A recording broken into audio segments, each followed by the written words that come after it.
once knew a nigga whose real name was William. His primary concern was making $1 million, being the illest hustler that the world ever seen. He used to fuck movie stars and sniff coke in his dreams. A corrupted young mind at the age of 13. Nigga never had a father and his mom was a fiend. She put the pipe down, but for every year she was sober, her son's heart simultaneously grew colder. He started hanging out, selling bags in the projects, checking the young chicks looking for hit and run prospects. He was fascinated by material objects, but he understood money never brought respect. He built a reputation cause he could hustle and steal, but got locked once and didn't hesitate to squeal. So criminals he chilled with didn't think he was real. You see, me and niggas like this have never been equal. I don't project my insecurities on other people.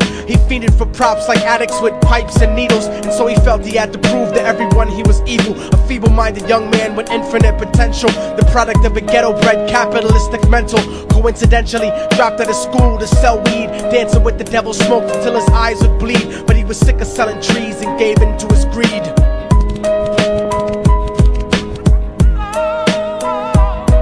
Everyone tryna be trife, never face the consequences. You probably only did a month for minor offenses. Ask a nigga doing life if he had another chance. But then again, there's always the wicked that knew in advance. Dance forever with the devil on a cold cell block. But that's what happens when you rape, murder, and sell rock. Devils used to be gods, angels that fell from the top. There's no diversity because we're burning in the melting pot.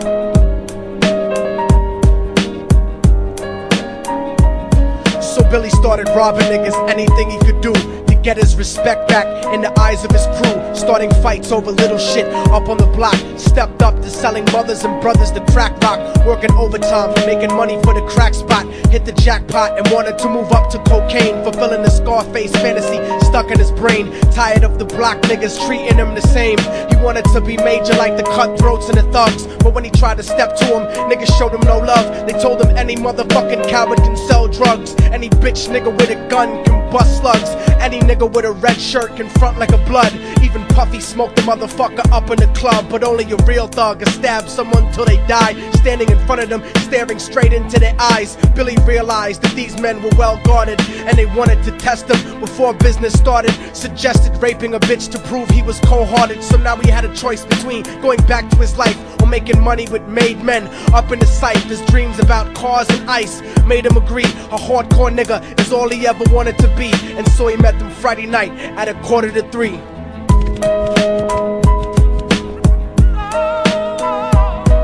Everyone tryna be trife, never face the consequences. You probably only did a month for minor offenses. Ask a nigga doing life if he had another chance. But then again, there's always the wicked that knew in advance. Dance forever with the devil on a cold cell block. But that's what happens when you rape, murder, and sell rock. Devils used to be gods, angels that fell from the top. There's no diversity because we're burning in the melting pot.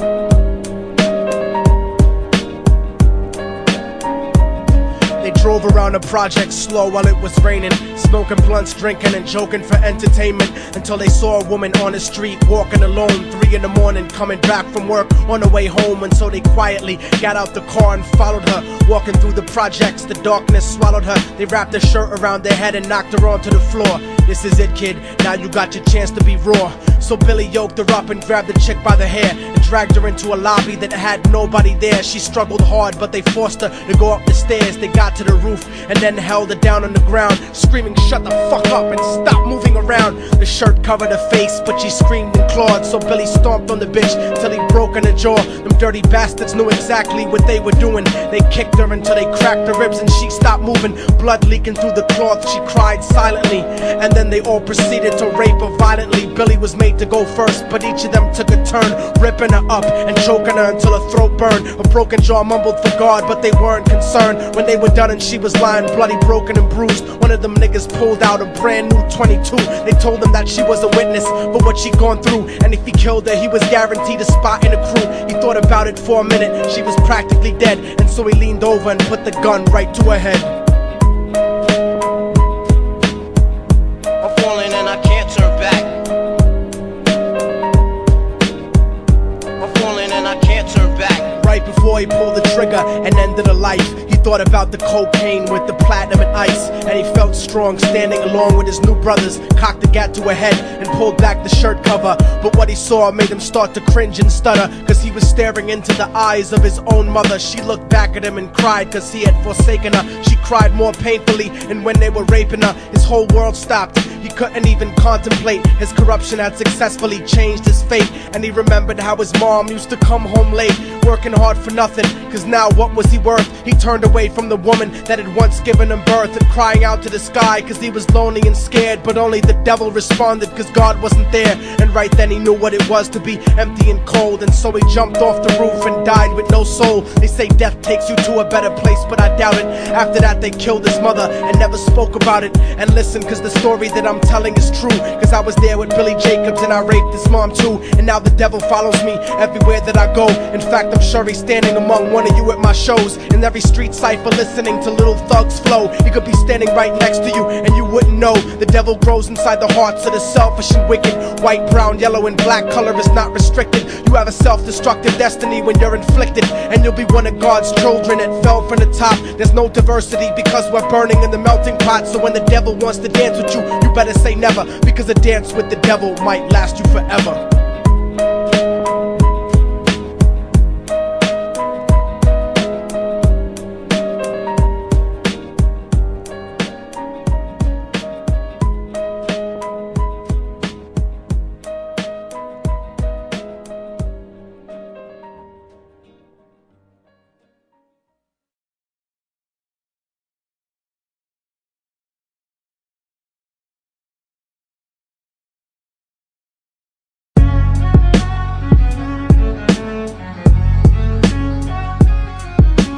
Oh, y'all motherfuckers thought it was over, huh? But it's not. You didn't count on a fallen angel getting back into the grace of God and coming after you. Y'all niggas ain't shit. Your producers ain't shit. Your fucking A&R ain't shit. I'll fucking wipe my ass with your demo deal.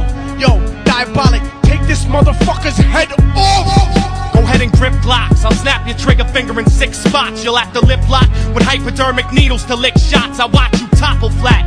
Put away your writtens and holler back. Can't freestyle, you're screwed off the top like bottle caps. Beneath the surface, I'm overheating your receiver circuits by unleashing deeper verses than priests speak in churches. What you preach is worthless. Your worship defeat the purpose, like President Bush taking bullets for the Secret Service. Beyond what y'all fathom,